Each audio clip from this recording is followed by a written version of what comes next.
Hello everyone, I am Dr. Pankaj Kumar Garg. I am practicing at Max Hospital Delhi and Dr. Garg ENT Clinic GTB Enclave Delhi. आज मैं आपको गले में tonsil की problem होने के बारे में बताऊंगा।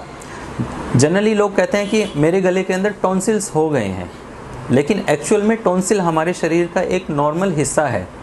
टॉन्सिल के अंदर जब कुछ प्रॉब्लम होती है, वो जब कोई दिक्कत करता है तो उसका हमें इलाज कराना होता है। टॉन्सिल हमारे शरीर का नॉर्मल हिस्सा है, उसमें कई तरह की प्रॉब्लम्स हो सकती हैं।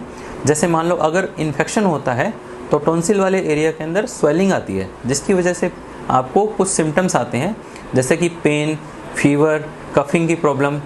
तो उस कंडीशन को टॉन्सिलाइटिस बोला जाता है।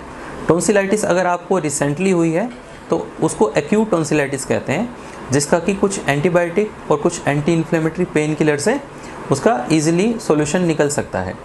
अगर आपको टॉन्सिलाइटिस बहुत लंबे टाइम से चल रही है तो उसको क्रॉनिक टॉन्सिलाइटिस बोलते हैं, जिसके अंदर कुछ एंटीबायोटिक्स के साथ आपका ट्रीटमेंट करने की कोशिश की जाती है।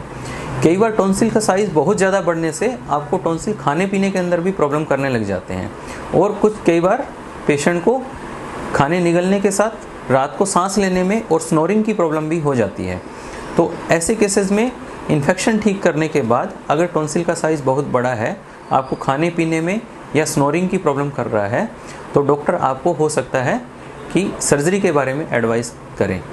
तो ऐसे में कुछ भी घबराना नहीं है। अगर आपको टॉन्सिल्स प्रॉब्लम कर रहे हैं तो उनको ऑपरेट करवा के आपको निकलवाना है। टॉन्सिल की सर्जरी आजकल बहुत सेफ़ सर्जरी होती है, क्योंकि आजकल एनेस्थेसिया बड़ा ही सेफ़ है और सर्जरी के इक्विपमेंट भी बड़े ही सोफिस्टिकेटेड होते हैं, जिनके अंदर कॉम्प्लिकेशन और इंजरी के चांसेस बहुत कम होते हैं। तो आप अपने डॉक्टर पे बिलीव करके अगर उसको सर्जरी की रिक्वायरमेंट है तो आप उसको करवाइए। टॉन्सिल की सर्जरी के अंदर आपको जनरली 2 या 3 दिन का हॉस्पिटल के अंदर स्टे करना होता है। उसके अंदर आपको अच्छे पेन किलर्स एंड एंटीबायोटिक दिए जाते हैं, जिसकी वजह से आपको ज़्यादा प्रॉब्लम नहीं होती। बाद में आपको डिस्चार्ज के बाद कुछ दवाइयाँ घर पे लेनी होती हैं। जनरली 7 to 10 डेज़ के अंदर कंप्लीट आपकी रिकवरी हो जाती है। शुरू में आपको सर्जरी के बाद कुछ लिक्विड या सेमी सॉलिड डाइट पे रखा जाता है। डॉक्टर जैसे आपको इंस्ट्रक्ट करते हैं वैसी डाइट आप लीजिए, और घर आने के बाद आपको धीरे धीरे आप खाना शुरू करते हैं। तो टॉन्सिल की सर्जरी में भी आपको कोई घबराने की ज़रूरत नहीं है। हाँ, टॉन्सिल शरीर का एक नॉर्मल हिस्सा है। जब वो आपको प्रॉब्लम कर रहा है तो उस कंडीशन को आपको ट्रीट कराना है।